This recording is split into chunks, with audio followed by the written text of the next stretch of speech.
আবার নিজের থেকে অফারও দিয়ে দিলেন যে আমি সব দিয়ে দেব। ওনার কাছে চাইছে নাকি কেউ যে উনি দিবেন? আমার মনে হয় যে আমাদের মানসিকতাগুলো এমন হওয়া উচিত যেটা এখানে দাঁড়িয়ে অন্তত কেউ কারো সম্মানে আমরা আঘাত করব না। ডেইলি স্টার নিউজ করে Jamaat MP demands washing machine, microwaves and curtains.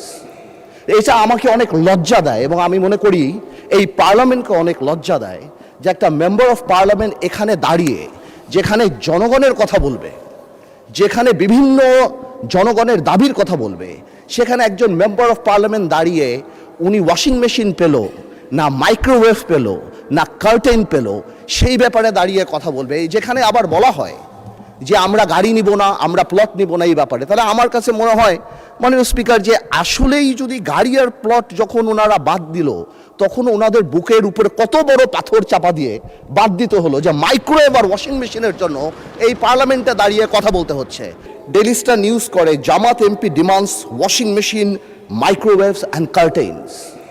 এটা আমাকে অনেক লজ্জা দেয় এবং আমি মনে করি এই পার্লামেন্টকে অনেক লজ্জা দেয় যে একটা মেম্বার অফ পার্লামেন্ট এখানে দাঁড়িয়ে যেখানে জনগণের কথা বলবে, যেখানে বিভিন্ন জনগণের দাবির কথা বলবে, সেখানে একজন মেম্বার অফ পার্লামেন্ট দাঁড়িয়ে উনি ওয়াশিং মেশিন পেল না, মাইক্রোওয়েভ পেল না, কার্টেন পেল, সেই ব্যাপারে দাঁড়িয়ে কথা বলবে। যেখানে আবার বলা হয় যে আমরা গাড়ি নিব না, আমরা প্লট নিব না এই ব্যাপারে। তাহলে আমার কাছে মনে হয় মাননীয় স্পিকার যে আসলেই যদি গাড়ি আর প্লট যখন ওনারা বাদ দিল, তখন ওনাদের বুকের উপরে কত বড় পাথর চাপা দিয়ে বাদ দিতে হলো যে মাইক্রোওয়েভ আর ওয়াশিং মেশিনের জন্য এই পার্লামেন্টে দাঁড়িয়ে কথা বলতে হচ্ছে।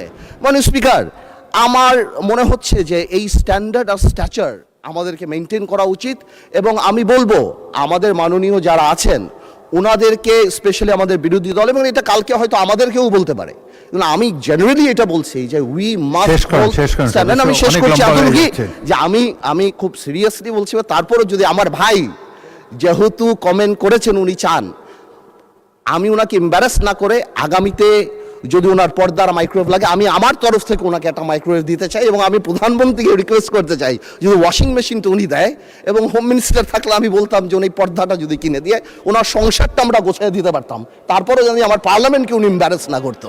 আপনাকে ধন্যবাদ স্পিকার। মাননীয় সদস্য পয়েন্ট অফ অর্ডারে দাঁড়িয়ে যে কথাগুলো বলেছেন, আপনি তো প্রথমেই নাকচ করেছেন যে এটা পয়েন্ট অফ অর্ডারের বিষয় না। 2 নম্বর, একজন সদস্য তিনি সবার জন্য একটা বিষয় চেয়েছেন।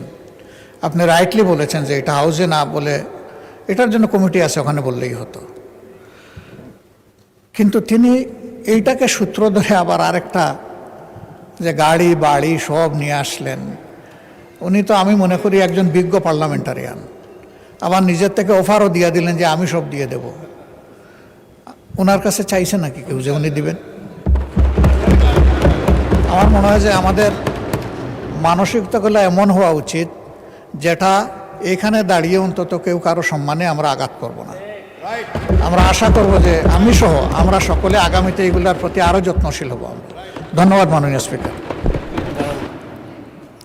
ধন্যবাদ বিরোধী দলের নেতা। তবে আন্দালিব রহমান মাননীয় সদস্যের বক্তব্যে আমি যেটা বুঝতে পেরেছি, তিনি কোনো তাকে আন্ডারমাইন করার জন্য বলেন নাই, সাহায্য করার জন্য বলেছেন, which is not really necessary। তবুও যাই হোক, এই সম্পর্কে বক্তব্য এখানে ইতি হোক, এটাই চাই।